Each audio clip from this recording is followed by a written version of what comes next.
Hey everyone, it's Johnny, your independent Scentsy consultant. Welcome back to my channel, and today we're going to be talking about the April 2022, I almost said 2021, scent and warmer of the month.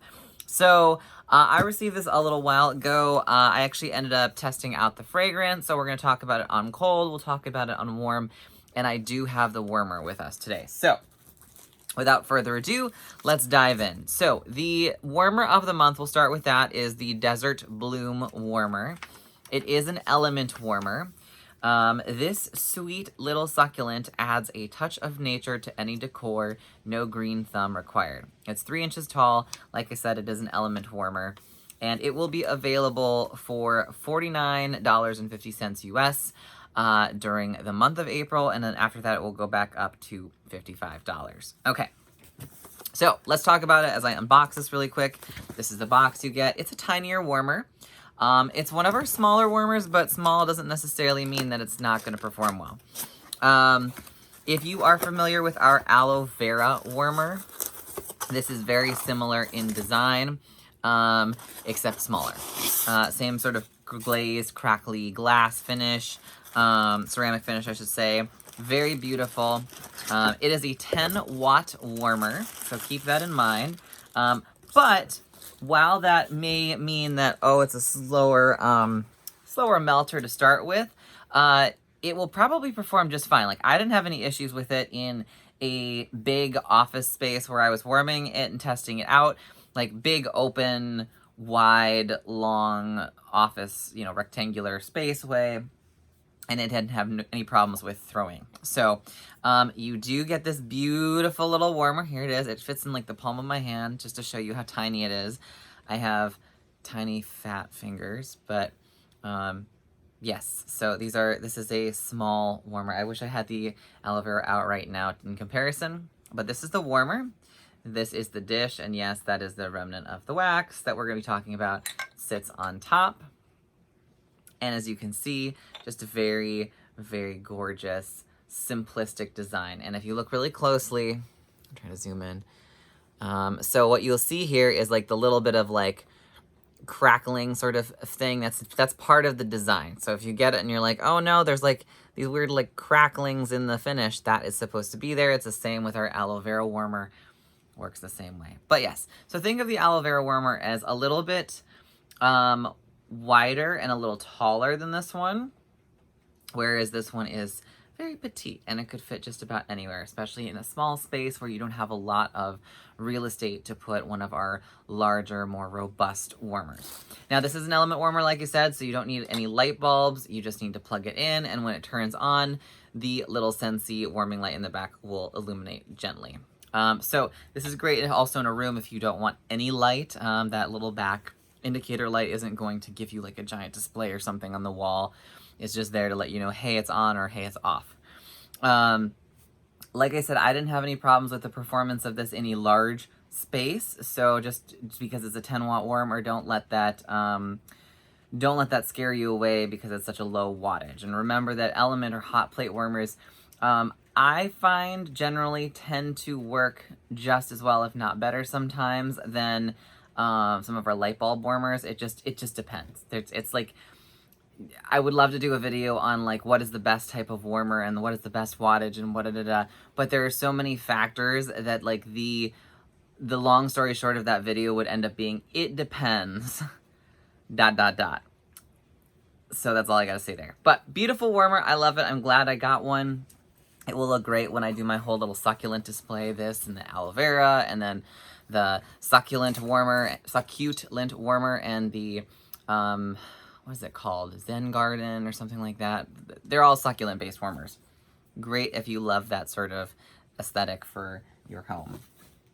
All right, let's talk about our scent. So back to our handy-dandy little flyer here. This scent of the month coming up is Ruby Nectarine.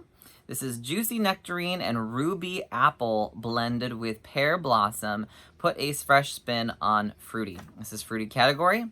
Top notes are ruby apple, sweet agave, and honey nectar. Mid notes are bright yuzu, juicy nectarine, and pear blossom. And base notes are blue aster, fruity woods, and soft jasmine musk. Okay, so this is our wax. I've gotten through a couple cubes of it. That's what I tested it on. All right, let's talk about cold sniffs. So this is a fruity scent. This is a very fruity, fresh scent. You do pick up on the ruby sort of apple note right out the gate. You do get a hint of that juicy sort of citrus nectarine sort of scent. This is not like a pungent, biting citrus. So if you are afraid of like those tangy, more abrasive citrus notes, this is not it. This is mainly a fruity scent. There's kind of an aquatic dewiness to all of this because of how it's been blended nicely. So if you're not a huge heavy citrus person, I don't think you would need to steer clear from this scent. You do get a lot of the bright yuzu in there. That is something that you will pick up on. That's kind of like a citrusy, yellowy, citrusy sort of fruit there. Beautiful, brightens it up, gives it a nice sort of sunny disposition, if you will. And as far as the base notes, the purple aster, soft jasmine musk, fruity woods, you get a little bit of a musk to this, just a hint to ground the scent.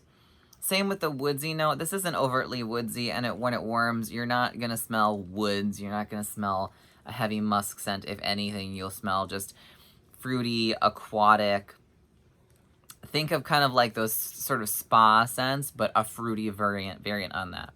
So like normally you'd think of like the cucumber sort of scents or the mineral oasis scents where you have that like aquatic vibe. But this is that plus like this juicy nectarine kind of citrus with a bright, sweet red apple. You get all of that. And there is a little bit of a honey note to this. It performs really well. It stays pretty consistent from cold to warm. We're going to talk about warm sniffs in just a second, or warm thoughts. But on cold, it's not overtly floral, but there's a little bit of floral in it that kind of rounds out the scent. All right, so let's talk about warming. First off, this is a medium to medium strong performer in my experience. Now, granted, that was in a very, very large space. I only used 2 cubes, and it covered, like, the whole space. We're talking, like, an entire floor office, almost. So, like, medium to medium strong. Like, when you're near the warmer, you definitely got more of it. When you were, like, in passing, you'd get a waft of it. But this does perform quite nicely, and it does tend to last, which is something that I usually have an issue with some fruity scents. I think that the combination of the underlying florals and the aquatic nature kind of help it, because as the initial burst of fruits, nectarine sort of quality starts to fizzle away, you still are left with that sort of aquatic hint of floral dewiness that kind of like mellows through the day. I felt like I didn't have any issues with smelling it throughout the day. Neither did any of the people in the office with me. And it was nice because it wasn't overwhelmingly like in your face. Now, that could have been just because the space was very large and we were warming it in what would be the equivalent of an open concept house or floor. So if this was in a smaller room, I feel like you would be a lot stronger and you'd probably be more prone to smelling it apparently when you walked in the room. I still don't think this is going to be like a smack you in the face kind of scent. It's like a really nice, sweet, aquatic citrus. That's what I get from this.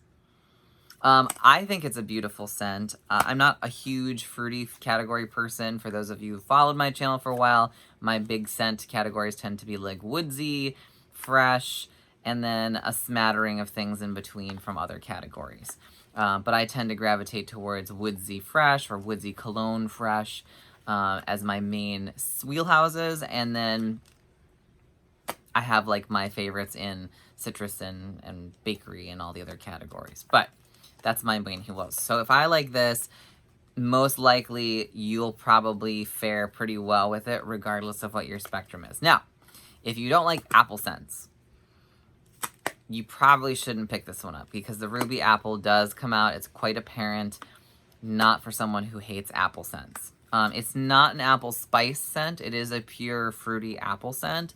But if you are not an apple person, maybe this is not the scent for you.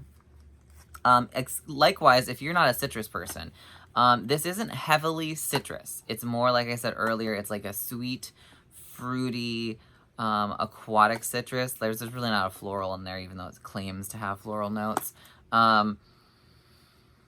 If you're not a citrus person, even if it's like, okay, if it's mild out, if you just really loathe citrus, maybe this is not a scent for you to pick up.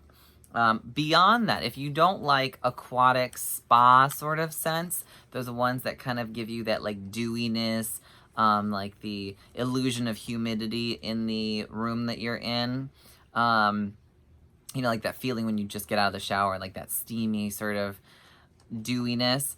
If you don't like that sort of feeling in your fragrances, this may not be a scent that you would be particularly fond of, because that is a strong component of this whole mixture. That being said, if you like all those things that I was just mentioning, you'll probably love this scent. I think it's a really nice take on the traditional fruity citrus. Would I say that this is the most unique scent I've ever smelled in my life? No, but I would say that it's pretty different compared to some of the other things in our categories that we normally have. Scentsy tends to, I find, stick within a main category for the most part, and then add other notes of things, like this is a fruity scent with like a pinch of this and a pinch of that and a pinch of this to balance it out. But this kind of evenly disperses itself over what I would say like the fresh, the fruity, and the citrus category. And really, although it is in the fruity category, it could have kind of like shift between all three. Anyways, this one will be available starting April 1st. That is not a Fool's Day joke. And it is delightful. I enjoy it. It's, again, I would say, I'm not sure if it's 100% club worthy for me. It's very, I'm on the wall about it in terms of that. I love the scent profile of it, but I think right now I'm trying to figure out, okay, well, what does this replace, or what does this fill the space of in terms of scents that I want to keep in my club? You know, because there's only so many fruity citrus scents you can have before they're all like, oh, this is kind of the same as this one. I think this one is a more unique combination overall, compared to some of the other ones we have, but you may not like this combination. So, or you may love it like I do. All right, that's enough of that. Enough of me prattling on this. I hope this was helpful. Looking forward to getting some more videos out to you guys sooner rather than later. Trying to figure out like a more regular release schedule for videos, so it's not just like, hey, I finally get a break, so let me record something for you. But if this was helpful, if you enjoyed this, please consider subscribing or hitting the thumbs up. And let me know, have you smelled this yet? Have you gotten any thoughts on this? What do you think about this scent? I'm pretty impressed. All right, and that is it. I will see you in our next video. Take care, guys. Bye.